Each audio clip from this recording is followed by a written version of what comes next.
Hi everyone, welcome back to Des House. Today we're going to veer away a little bit from the traditional German recipes that I usually do because this is a great recipe. So we're going to make some ribs. These are fall off the bone ribs. They don't take much prep work, but they take some cooking time. So you're going to need, I'm going to say about 3 hours. But you're not going to be doing much for the 3 hours. I mean, they're going to be in the oven for a long time. So the best ribs to use, I find, are the baby back pork ribs. So pork ribs. So here, I've got one rack. I mean, if you need to, you can double, triple, whatever the recipe. If I forget to say any of the amounts as I'm going along, just look in the description box below. I'll have everything listed. So the first thing we're going to do, I've got a piece of foil and a piece of wax paper. We're going to season these ribs. So we're going to add some salt. So sprinkle the entire surface. Next, we're going to add pepper, black pepper. Again, sprinkle the entire surface. Then we're going to add some paprika. Just a sprinkling. And finally, we're going to add some garlic powder.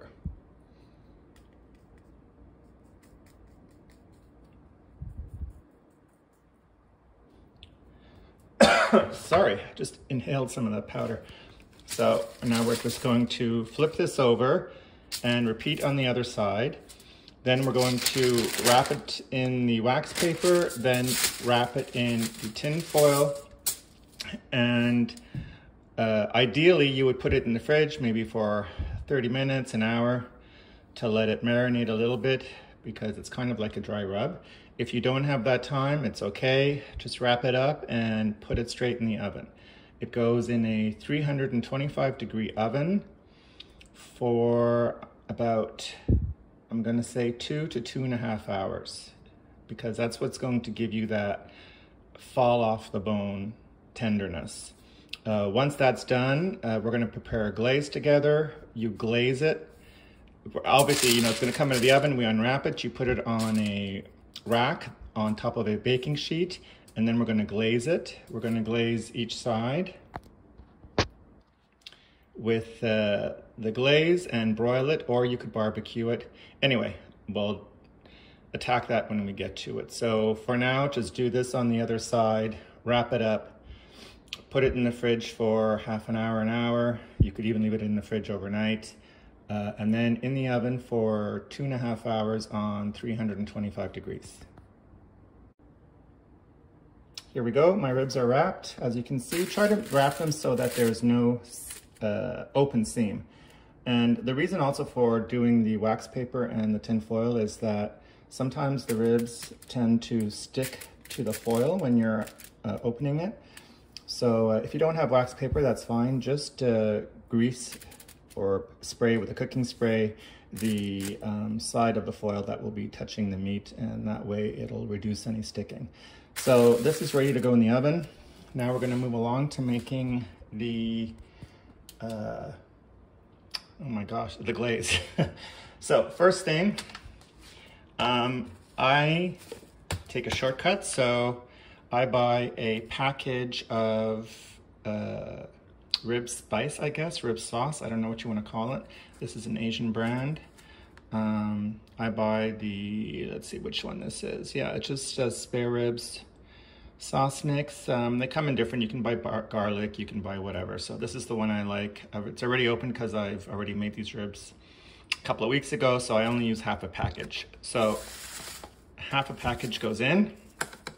Now we're going to personalize this. To this, about 1/4 cup of lightly packed brown sugar. And in this case, I don't use Dijon. I use, oh, I just splattered. I just use a regular yellow mustard. So let's say that's a tablespoon. Then we're gonna add ketchup.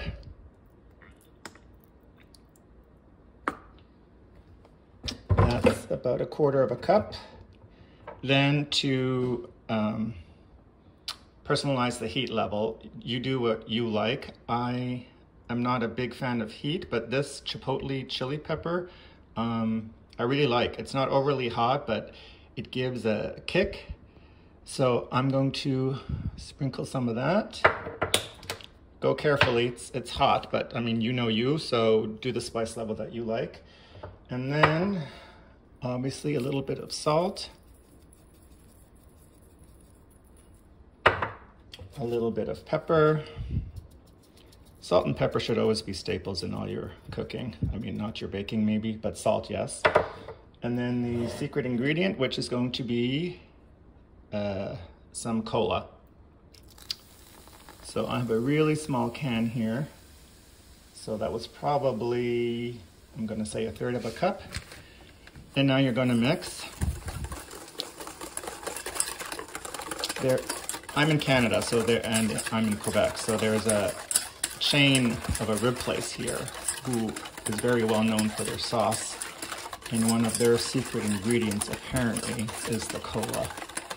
And it's the cola, you know, there's a lot of sugar in there and the flavoring, so once that reduces, it really helps it to caramelize on the meat. So this, let me get a spoon. This is the consistency you're going for. So it's thick, but it's not too thick. It's still coating the spoon, because you have to remember this will bubble and darken and caramelize once you have it on the meat under the broiler. So you don't want it going on too thick, but obviously you don't want it so thin that it's just going to run off the meat. All right, so, and this is the point where I've actually gotten it quite perfect, so the amounts I've put in are great. If you find it's too thick, add some more cola. If you find it's too thin, go back in with some more ketchup and maybe just a little bit more of the brown sugar. But don't overdo the brown sugar, because you don't want this to be too sweet. So at this point, I won't do it on screen, but you can, well, I can do it with a spoon actually. Here, I'm gonna taste it off my spoon.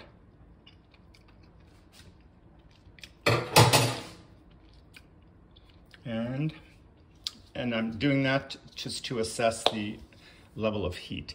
So I'm gonna add just a bit more of my chipotle powder. And that's the glaze. So that can wait until the ribs are ready to go, all right? So remember, 325, 2.5 hours, and then we will broil and glaze.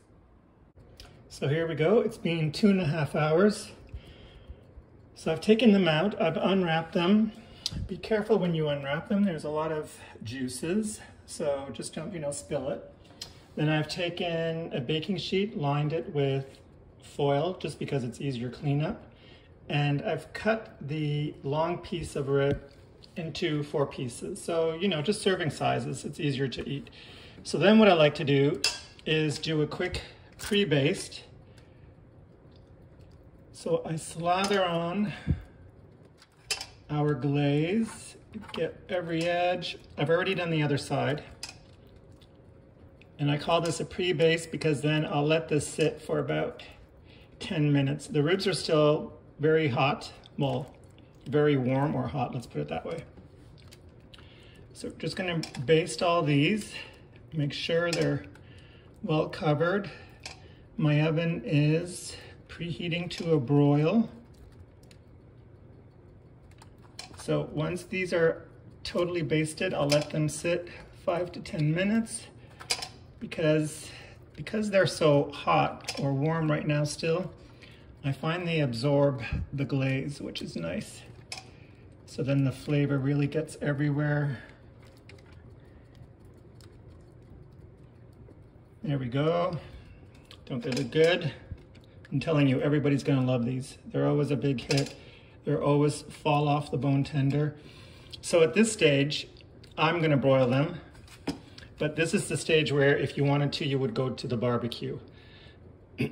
I would certainly make sure that your barbecue is well greased. This rack, by the way, I've sprayed down with some cooking spray so that they don't stick. because the glaze is going to caramelize and get sticky. So on a barbecue, you might end up ripping off the outer layer. So just be careful about that. All right, so once these are broiled, so I broil them twice. I'll broil this side, I'll flip it, I'll broil the other side, I'll flip it again, broil, and flip it again, broil. And then they're basically done. So when you see them bubbling under the broiler, bubbling, you know, quite well, that's the time to turn them. You don't want to burn it. So as soon as they start bubbling and you see the glaze start to caramelize, that's when you want to flip it.